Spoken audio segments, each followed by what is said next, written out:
Baik, terima kasih Syekhuna Ustaz Tuan Guru Haji Al-Ba'mu Said. Bismillahirrahmanirrahim. Assalamualaikum warahmatullahi wabarakatuh. Innal hamdalillah nahmaduhu wa nasta'inuhu wa nastaghfiruh. ونعوذ بالله من شرور أنفسنا ومن سيئات أعمالنا من يهده الله فلا مضل له ومن يضلل فلا هادي له أشهد أن لا إله إلا الله وأشهد أن محمدا عبده ورسوله اللهم صل وسلم وبارك على سيدنا محمد وعلى آله وصحبه أجمعين أما بعد. Yang kami hormati segenap panitia Rakerwil Ipari Provinsi Nusa Tenggara Barat, rekan-rekan peserta yang berbahagia. Alhamdulillah di sore hari yang penuh dengan berkah ini kita semua bisa hadir di majelis yang mulia ini untuk kita duduk bareng, rembuk bareng, sharing bareng terkait dengan tantangan kita sebagai penyuluh atau sebagai tokoh agama yang mentransfer nilai-nilai agama, yang menyampaikan nilai-nilai agama kepada masyarakat. Mudah-mudahan kegiatan yang kita lakukan di bulan Ramadan ini akan menjadi tambahan ibadah kita di sisi Allah Subhanahu wa taala. Salawat serta salam selalu kita sampaikan ke hadapan baginda Rasul sallallahu alaihi wasallam. Semoga kita mendapatkan syafaatnya di hari kiamat kelak. Amin ya rabbal alamin.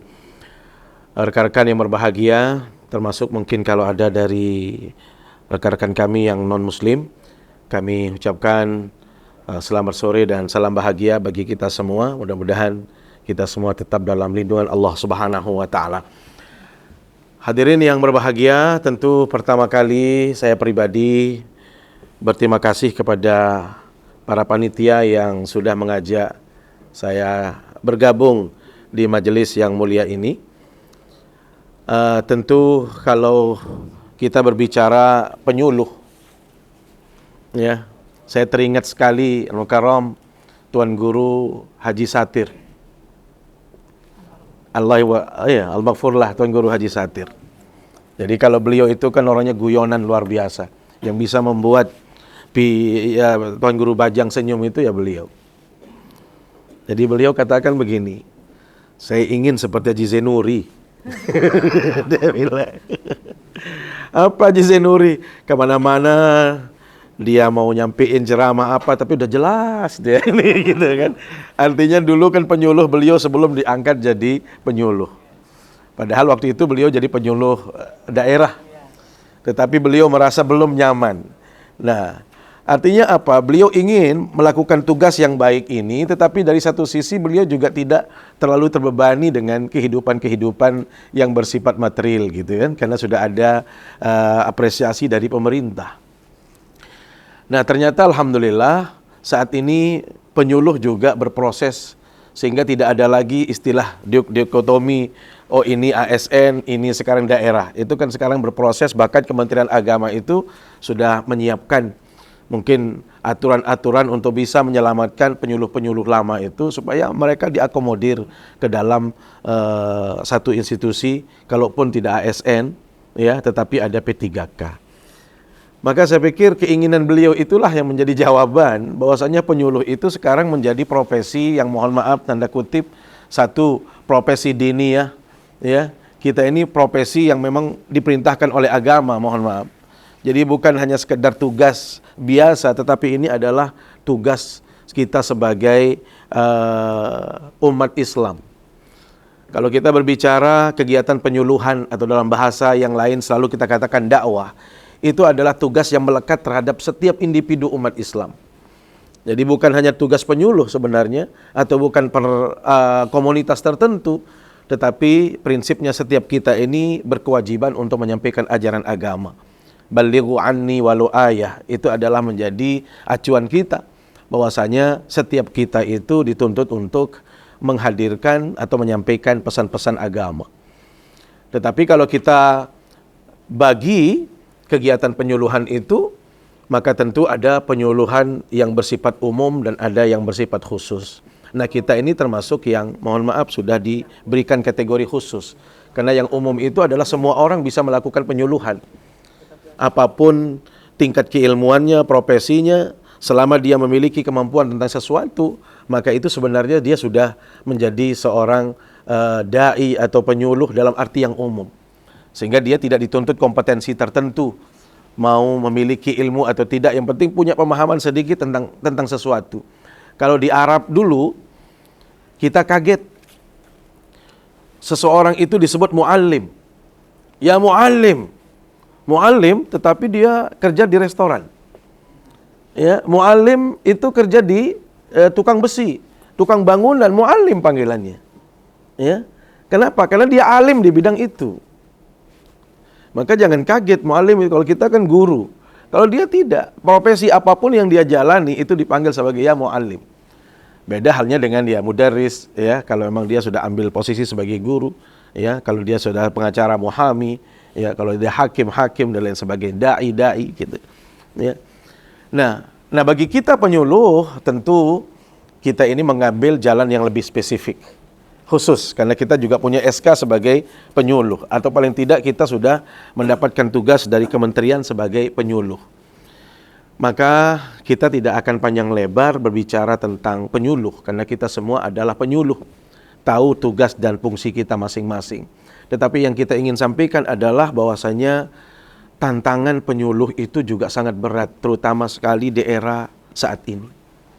Era modern ini Masya Allah beratnya luar biasa. Saya pikir Bapak Ibu sudah merasakan ya bagaimana kita memberikan penyuluhan di tengah-tengah suasana global, ya, di tengah-tengah masyarakat yang seperti sekarang ini. Ya, orang lebih suka memegang HP, ya, gadget daripada mendengarkan ceramah. Masih syukur di gadget itu juga ada ceramah-ceramah, masih mending. Ya. Orang lebih senang sesuatu yang ya biasa-biasa saja. Jarang orang sekarang lebih suka ke tempat-tempat dakwah, ya. Tidak seperti dulu lah, walaupun masih ada. Walaupun saya termasuk orang yang saya mengatakan justru al-harakah ad-da'wiyah, ya, aktivitas dakwah saat ini justru sangat ramai sekali. Ya. Terutama ibu-ibu kalau di perumahan, di mana-mana, saya pikir di mana ada perumahan di situ ada pengajian. Ya, bahkan saya selalu memberikan motivasi kepada mahasiswa kami di UIN Mataram di Fakultas Dakwah. Kalau kita mau jadi dai di Mataram ini atau di Lombok, ini kita kewalahan untuk memenuhi undangan. Jujur kita katakan. Bayangkan kita bisa sehari itu 4 sampai 5. Ya. Saya merasakan kita itu kurang sekali dai. Artinya satu sisi kita senang melihat kegiatan-kegiatan dakwah yang luar biasa. Walaupun belum tentu linear, ya, kegiatan dakwah ini dengan perilaku dan tindak tanduk masyarakat. Itu lain hal. Tetapi yang ingin kami sampaikan bahwasanya kita hidup di era digital seperti saat ini, Bapak Ibu yang dimuliakan Allah SWT, mau tidak mau kita harus masuk ke ruang-ruang kosong itu. Kita harus mengambil space di situ. Kita tidak bisa lagi mengandalkan konsep tradisional kita berdakwah. Kalau saya pribadi, saya masuk ke dunia maya ini baru setahun terakhir ini. Ya, setahun setengah mungkin. Awalnya juga berpikir pragmatis saja, ngapain sudah cukup, sudah yang penting tugas sudah selesai. Ya kan? Tugas sebagai hamba Allah sudah selesai menyampaikan kebenaran. Tapi saya berpikir kita harus meninggalkan rekam jejak ternyata. Paling tidak ada dokumentasi terhadap diri kita. Tidak perlu kita harus berpikir jualan. Mohon maaf. Kan ada orang yang memang lewat YouTube atau lewat perangkat lainnya itu bisa menghasilkan uang. Jujur itu banyak orang yang memang hidup dari situ.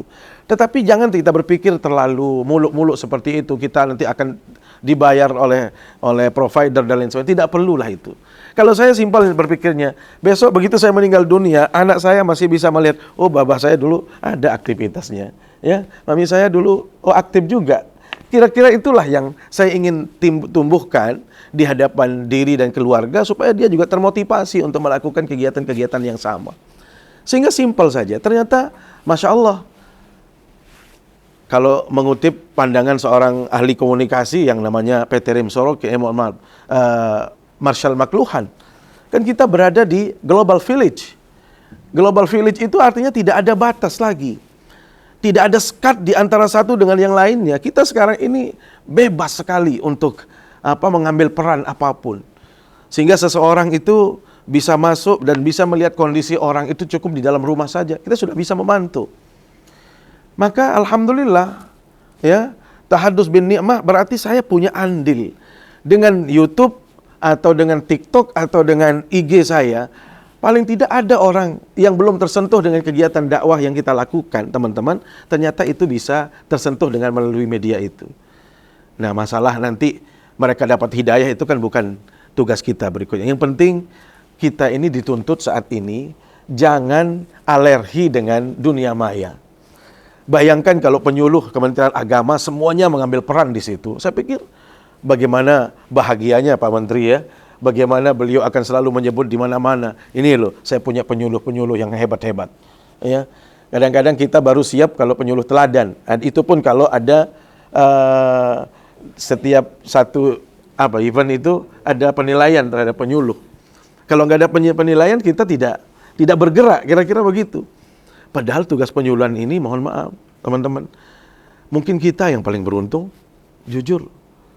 Kita yang di sini ini, satu, profesinya yang kita lakukan profesi para anbiya. Al ulama warathatul anbiya. Kita ini menjalani profesi nabi. Maka karena ini profesi nabi, maka kita harus lakukan dengan cara yang terbaik. Yang kedua, ternyata bukan hanya sekedar profesi biasa. Jujur, saya katakan di hadapan Tuan Guru Fahmi, saya kalau boleh berbicara tentang uang, mungkin hidup saya ini lebih banyak dari dakwah. Itu kalau berbicara uang. Ya Allah, ujiannya berat sekali. Ujiannya apa? Uang, banyak sekali. Sampai-sampai anak saya, mohon maaf, Bah, sekali ayo kita makan, tapi syaratnya jangan dibayarin. Jadi cari tempat makan yang memang kita nggak dikenal gitu loh kira-kira. supaya nggak ada yang bayarin. Rata-rata kita, lah di mana-mana kok ada yang bayar, ada yang kenal, ada. Jadi gratis semua hidup saya. Dari mana saya bisa gratis? Ya jujur nggak pernah saya berpikir dulu dari dakwah ini kita akan seperti ini. Ternyata ya Allah, apresiasi orang itu terhadap dakwah itu besar sekali. Dan ini ya tentu berat sebenarnya bagi kita. Otomatis ya dengan rekognisi yang orang lain berikan kepada kita, ya kita harus berbenah maksud saya. Ya, kita harus benar-benar memperbaiki diri gitu. Dan ini yang saya rasakan, Masya Allah. Padahal saya tidak punya SK penyuluh. Apalagi antum yang punya SK penyuluh, seharusnya antum lebih leluasa sebenarnya. Karena kalau kita ngelihat dari di Kementerian Agama, penyuluhan itu bukan hanya satu tipe masyarakat. Tetapi kan model penyuluhan itu kan banyak sekali. Ada keluarga sakinah, ada lagi sekarang ini ada di Jakarta itu satu komunitas yang khusus untuk mengobati teman-teman kita yang pecandu narkoba. Hanya itu saja yang dilakukan. Masya Allah. Maka prinsip agama itu mengatakan apa? Wa qul i'malu fasayarallahu amalakum wa rasuluhu wal mu'minun. Kalau kita sudah bekerja, sebenarnya ya Allah, uang atau apresiasi itu pasti datang dengan sendirinya. Kita ini memang yang membedakan kita. Mohon maaf, ada teman-teman Bali gak di sini? Saya selalu menjadikan contoh teman Bali. Saya pernah diundang, Bapak Ibu, di komunitas Pokdarwis, kelompok sadar wisata. Beda sekali mindset Pokdarwis Lombok dengan Pokdarwis Bali. Pokdarwis Bali itu sudah berpikir bagaimana menciptakan tempat-tempat destinasi wisata baru. Mereka berpikir situ, bagaimana membersihkan tempat-tempat wisata. Dan tidak ada yang pernah berpikir mana dananya, mana uangnya. Nah ternyata Pokdarwis kita, Pak, kami nggak bisa melakukan apapun kalau nggak ada dananya. Waduh, ini berat sekali. Nah ternyata juga untuk membangun lembaga-lembaga sosial itu kita juga berpikir selalu begitu, nggak bisa bergerak tanpa uang. Di Jakarta, mohon maaf, orang itu atau di luar daerah dia berbuat dulu, karena ini prinsipnya dari firman Allah tadi. Wa qul i'malu, dia buat. Ternyata Masya Allah, orang pasti akan membantu kita kalau orang kalau sudah ada yang dia lihat. Bapak Ibu, sedikit saya bercerita. Di Amerika itu ada namanya satu lembaga SAM. So other may eat, kalau nggak salah. Jadi singkatannya itu SAM itu semua orang harus makan, kira-kira begitu. Begitu kita dididik, 3 minggu di Amerika itu kita dididik menjadi orang Amerika. Dan dididik, ternyata di lembaga itu memberikan santunan berupa makanan dan apresiasi kepada semua yang homeless, jobless. Jadi mereka-mereka yang tidak punya masa depan itu benar-benar diservis. Tapi servisnya apa? Bintang 5. Jadi ada satu komunitas, dia hanya kerjanya bagaimana pengemis-pengemis itu diberikan apresiasi. Handuk dikasih, begitu dia datang, dikasih handuk. Pergi mandi dulu, ini sabun mandi. Habis mandi, kita di training bagaimana cara menaruh sendok. Bagaimana garpu di mana, piring di mana, lengkap dengan baju yang kita pakai. Dididik kita, subhanallah. Ternyata apa yang terjadi? Bantuan itu mengalir terus. Kenapa? Karena kita memang sudah ada yang kita lakukan gitu. Nah, kita ini kadang-kadang berpikiran selalu tidak bisa berjalan kalau memang kita tidak ada yang mendorong. Nah, kita coba dengan profesi kita, ya. Bahkan ada di Gunung Sari itu, Mukarram, seorang polisi dia sampai menghabiskan gajinya untuk membuat PTQ, TPQ. Subhanallah, polisi. Ya. Nah, sebenarnya kalau kita, apalagi penyuluh, itu dunia akhirat kita pegang. Dunia akhirat, kalau memang kita sudah lama-lama misalnya, tapi mudah-mudahan janganlah profesi ini jadikan sebenarnya sekali profesi ini, jalan saja di profesi ini. Jangan menjadi batu loncatan maksud saya. Kan biasanya kita kalau sudah dikenal, terus merasa jamaah ada, besok nyalon jadi DPR. Saya pikir janganlah itu, biar sudah DPR. Biarlah mereka janganlah kita itu nambah masalah itu bukan kerjaan kita itu. Ya, mungkin ya memang itu bebas untuk siapapun boleh, tetapi kita harus kembali kepada diri kita. Mungkin bukan di situ ladangnya kita. Ya. Kalau sudah bicara politik, biarkan sudah orang-orang yang seperti itu. Kita umat saja kita bangun, ya. Nah, sehingga jalannya kita itu lempeng, lurus gitu. Nah, yang ingin Tiang tekankan tadi adalah ini tadi. Kita berharap semua kita ini mengambil peran, ya. Kalau di masyarakat, saya pikir sudah biasa kita, tetapi ke depan. Dan saya rasakan ini dampaknya.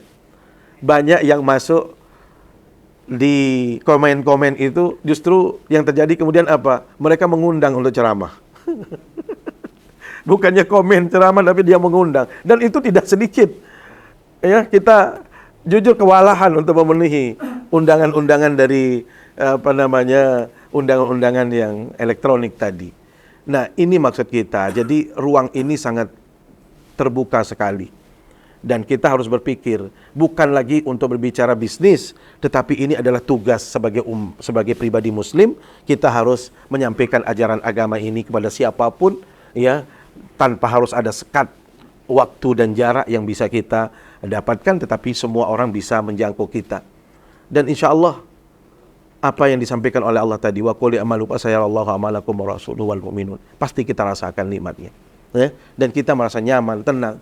Besok misalnya ada kegiatan-kegiatan nasional, sekarang kan coba Bapak Ibu kalau mau ikut kompetisi di apa saja di Kemenak itu, mau ikut menjadi peserta ke luar negeri, itu diminta tolong alamat email, kemudian alamat Anda di media sosial itu harus ada dicantumkan. Dan bukan hanya alamat doang. Jangan hanya alamat kosong gitu maksudnya. Jadi harus secara paling tidak gradual lah, walaupun tidak terlalu lama. Mungkin kalau tidak harus sehari sekali kita mengupload, bisa 2 kali seminggu. Yang penting rutin, ya. Dan saya melihat dari sekian banyak konten yang kami lakukan, saya sedang meminta mahasiswa untuk mengklasifikasi. Jadi konten apa yang lebih diminati oleh masyarakat, oleh mereka yang melihat. Apakah makanya saya suguhkan di situ ada tilawah Qur'annya, ya, ada ada nasyidnya, kira-kira begitu, bahkan ada dangdutnya gitu. Saya masukkan semua. Ada solawat yang banyak, solawat banyak isinya, ya, dan ceramah-ceramah. Ini maksudnya supaya apa? Memberikan warna. Teman-teman, tentu kita menyapa masyarakat melalui medsos ini tentu harus juga kita mengimbangi dengan kondisi masyarakat dan keinginan masyarakat. Ya, sekarang ini kita sudah jarang sekali misalnya konten-konten belaka, misalnya cara sasak, cara lain, ya, kalau kita disasak.